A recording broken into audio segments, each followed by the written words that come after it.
بسم اللہ الرحمن الرحیم۔ السلام علیکم ورحمۃ اللہ وبرکاتہ۔ میرے محترم ناظرین، آج ہم ایک ایسے موضوع پر بات کرنے جا رہے ہیں جو ہر والدین کے دل کی گہرائیوں میں بستا ہے۔ ہر والدین کی یہ دلی خواہش ہوتی ہے کہ ان کی اولاد نیک، صالح اور فرما بردار ہو، ان کا نام روشن کرے، لوگ تعریفیں کریں، ان کی اولاد ان کے لیے فخر کا باعث بنے۔ لیکن آج کل کے دور میں یہ خواہش ایک خواب بن کر رہ گئی ہے۔ بچے ضد کرتے ہیں، بات نہیں سنتے، اور والدین کو بے بسی محسوس ہوتی ہے۔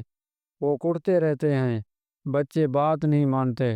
کیا آپ نے کبھی سوچا ہے کہ اس کی وجہ کیا ہے؟ کیا یہ صرف ہمارے بچوں کی غلطی ہے، یا کہیں نہ کہیں ہم والدین سے بھی کوئی کوتاہی ہو رہی ہے؟ کیا ہم نے بچوں کی صحیح تربیت کی ہے، یا صرف گریڈ اور ڈگریاں دی ہیں؟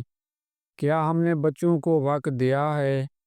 کیا ہم نے ایک دوست بن کر ان کی خواہشات کو جانا ہے؟ کیا ہم نے ان کو حلال روزی کھلائی ہے؟ آج ہم اس مشکل کا نہ صرف حل تلاش کریں گے، بلکہ آپ کو ایک ایسے عملی طریقے اور آزمودہ وظائف بھی بتائیں گے جن پر عمل کر کے آپ اپنی اس خواہش کو حقیقت میں بدل سکتے ہیں۔ سب سے پہلے ہمیں یہ سمجھنا ہوگا کہ اسلام اس بارے میں کیا کہتا ہے۔ قرآن مجید میں اللہ تعالیٰ نے والدین کے حقوق اور اولاد کی ذمہ داریوں کو واضح کیا ہے۔ اللہ تعالیٰ نے سورۃ الاعراف میں فرمایا ہے، وَوَصَّيْنَا الْإِنسَانَ بِوَالِدَيْهِ إِحْسَانًا، اور ہم نے انسان کو اس کے والدین کے ساتھ حسن سلوک کا حکم دیا ہے۔ یاد رکھیں، اولاد کو فرما بردار بنانے کا پہلا اصول یہ ہے کہ آپ خود نیک بنیں۔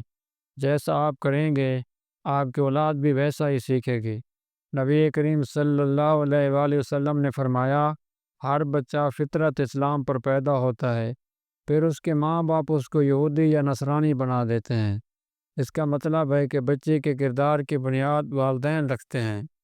دوسرا اصول ہے نرمی اور شفقت۔ ڈانٹنے اور سختی سے کام لینے کی بجائے محبت اور پیار سے سمجھائیں۔ جب بچے کو یہ یقین ہو جائے کہ اس کے والدین اس کی بھلائی چاہتے ہیں، تو وہ خود ہی فرما بردار بننے کی کوشش کرے گا۔ تیسرا اور سب سے اہم اصول، رزق حلال کا اہتمام۔ جب رزق حلال ہوگا تو اس کا اثر اولاد پر ضرور ظاہر ہوگا۔ اب آتے ہیں اس موضوع کے سب سے اہم حصے کی طرف، وظائف اور دعائیں۔ یاد رکھیں کہ وظیفہ صرف پڑھنا نہیں ہوتا، بلکہ اس کے ساتھ یقین اور عملی کوشش بھی ضروری ہے۔ سورۃ الفرقان کی آیت نمبر 74 میں اللہ کی یہ آیت ہر والدین کی دعا ہونے چاہیے، ربنا ہب لنا من ازواجنا وذریاتنا قرۃ اعین واجعلنا للمتقین اماما۔ اے ہمارے رب، ہمیں ہماری بیویوں اور ہماری اولاد سے آنکھوں کی ٹھنڈک عطا فرما، اور ہمیں پرہیزگاروں کا پیشوا بنا دے۔ اس آیت کو ہر نماز کے بعد اور رات کو سونے سے پہلے کثرت سے پڑھیں۔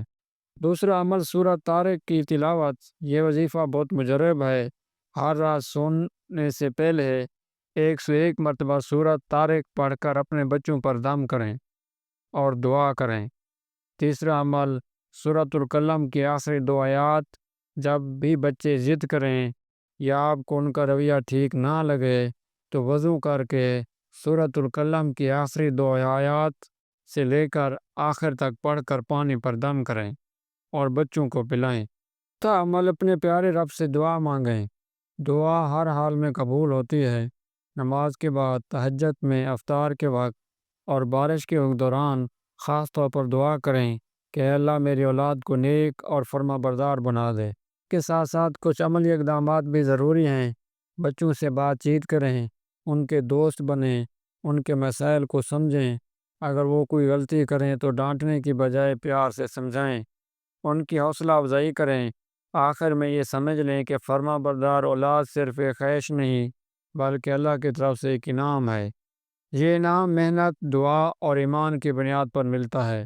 اس لیے ان وظائف کو یقین کے ساتھ اپنائیں اور عملی طور پر اپنی اولاد کی تربیت پر توجہ دیں۔ اللہ تعالی ہمیں اور ہماری اولاد کو دین کی راہ پر چلنے والا بنائے، اور ہمیں آنکھوں کی ٹھنڈک عطا فرمائے۔ آمین۔ السلام علیکم ورحمۃ اللہ وبرکاتہ۔ ایسی اسلامک اور معلوماتی ویڈیو کے لیے چینل کو سبسکرائب کریں، ویڈیو کو لائک کریں اور ایک اچھا سا کامنٹ کریں۔ جزاک اللہ۔